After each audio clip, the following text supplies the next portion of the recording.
बाहर का व्यक्ति कुछ भी करे उसको इतने अपराध नहीं लगेंगे, पर हम अगर कोई चूक करते हैं ना तो हमको अपराध निश्चित है, लगेगा ही लगेगा। मांस भक्षण करने वाला व्यक्ति निश्चित रूप से तामसी स्वभाव का होगा ही होगा। उसके बौद्धिक विचार, उसके मानसिक विचार, अरे जो इतना नहीं कर पा रहा कि मैं किसी जीव को नहीं खाऊं, जीव के प्रति दया का भाव नहीं, वो ठाकुर जी की सेवा कैसे कर सकता है? मांस भक्षण करने वाला व्यक्ति ठाकुर जी की आराधना केवल अपने सुख के लिए करता होगा, संपत्ति के लिए करता होगा, अपनी कोई चाह के लिए करता होगा। स्वच्छंद प्रेम लक्षणा भक्ति का स्वरूप मांस भक्षी जीव कर ही नहीं सकता। तो मांस भक्षण के बाद आप ठाकुर जी की सेवा आराधना नहीं कर सकते। तो मांस भक्षण करने वाला व्यक्ति, और उसमें भी आपने कहा कृष्ण भक्ति, भक्ति तो बिल्कुल ही नहीं कर पाएगा। वो पूजा कर सकता है, भक्ति नहीं कर पाएगा।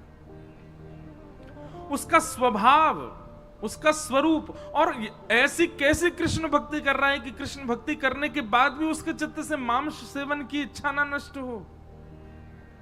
अरे महाराज, कृष्ण भक्ति तो ऐसी है कि वो पहनना ओढ़ना भी छुड़वा देती है। कृष्ण भक्ति तो ऐसी है, रातों की नींद उड़ा देती है। कृष्ण भक्ति तो ऐसी है कि जीव के चटोरेपन, नेत्रों के दर्शन, कानों के सुंदर संगीत सुनने की इच्छा, ये सब धीरे धीरे सम होती चली जाती है। कृष्ण भक्ति हमारे जीवन में आई है, इसका प्रमाण क्या है? आप अंतर्मुखी होते चले जाओगे। बाहरी संसार की योजनाएं, बाहरी संसार की वस्तुओं में ज्यादा मन नहीं लगेगा आपका। मांस भक्षण तो राम राम राम, ये तो बहुत दूर की बात है। ये कैसे हो सकता है? इसलिए अगर कोई ऐसे व्यक्ति हैं जो मांस भक्षण करते हैं और ठाकुर जी की आराधना करना चाहते हैं, उनसे कहो सबसे पहले तो तामसी वस्तु का त्याग करें। ठाकुर जी को स्वीकार नहीं है। अब कथाएं भी आती हैं, कई सदन कसाई की कथा आती है। एक भक्त की और मैं कथा सुनाया करता हूं, वो भी मांस भक्षी तो था, पर गुरु कृपा से, संत जनों की कृपा से, वैष्णवों की कृपा से कृष्ण मिल गए। पर जब कृष्ण मिले, जब भक्ति में आए तो सब छोड़ दिया, सब त्याग दिया। कथा के बीच में क्रम बनेगा तो मैं सुनाऊंगा उनकी कथा। मांस छोड़ना जरूरी है, बहुत ज्यादा जरूरी है। तामसी वस्तु, देखो प्याज लहसुन खाने से तो फिर भी पाप कम लगता नहीं है वैसे तो, लेकिन मांस खाने से तो पाप ही लग जाता है। आपने किसी जीव को खा लिया, कैसे स्वीकार्य हो जाएगी ये बात? तो इसलिए कम से कम कृष्ण भक्ति का चित्त में यदि भावना उत्पन्न हो रही है कि हम कृष्ण भक्त बने, तो मांस तो त्यागना पड़ेगा और धीरे धीरे तामसी हर वस्तु का त्याग करना पड़ेगा। फिर अगला प्रश्न किन्हीं का है। कल आपने कथा में कहा था कि भागवत जी का अशुद्ध उच्चारण ठाकुर जी को कष्ट देता है। तो हमको संस्कृत नहीं आती तो हम क्या भागवत जी नहीं पढ़ सकते? तत्श्रृण्वन प्रपठन विचारण परो भक्त्या विमुच्चेन नरः। बहुत ध्यान से सुनिएगा। जिनको संस्कृत का बोध नहीं है उनके लिए कथा में दो आज्ञा, सुनो, तीन आज्ञा, सुनो, विचार करो, और हिंदी अनुवादित जो भागवत जी हैं जिसमें हिंदी अर्थ है उसको पढ़ो।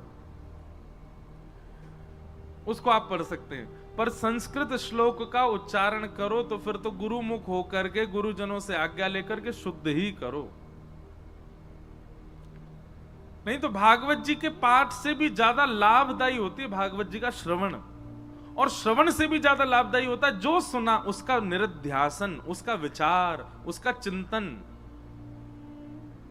एक बात बताएं, आपने भोजन किया तो भोजन के बाद में ऐसे शास्त्रों की आज्ञा है कि भोजनांते सतपदम गच्छेत। भोजन के बाद में 100 कदम तो कम से कम चलना चाहिए उस भोजन को पचाने के लिए। भोजन हम कितनी देर में कर लेते हैं? ज्यादा से ज्यादा 8 मिनट में हमारा भोजन संपन्न हो जाता है।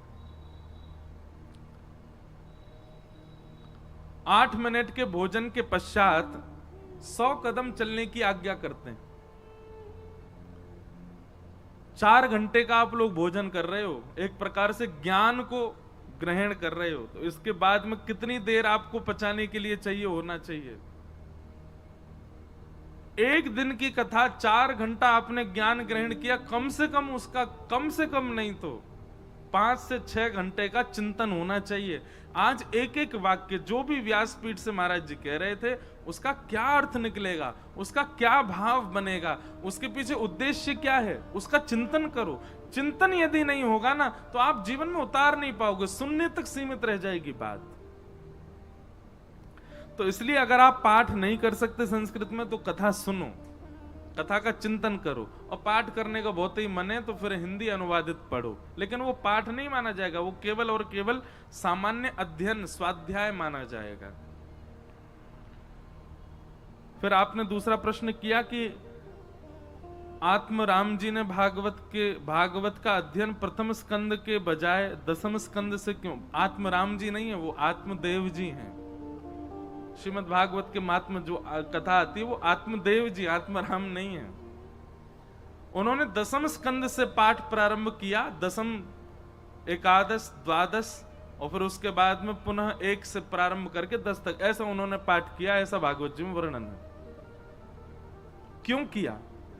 क्योंकि आत्मदेव जी का मन बहुत व्यथित था अपने पुत्र को लेकर के, और व्यथित हृदय की वजह से वो उस समय ऐसा कुछ चाह रहे थे जिससे कि उनके चित्त को परम शांति मिले, परम सुख की प्राप्ति हो। और श्रीमद् भागवत में परम शांत, परम सुख, परम आनंद प्रदायन तो तब होता है जब ठाकुर जी प्रकट होते हैं, और वो दसम स्कंद में होते हैं। तो इसलिए श्री आत्मदेव जी ने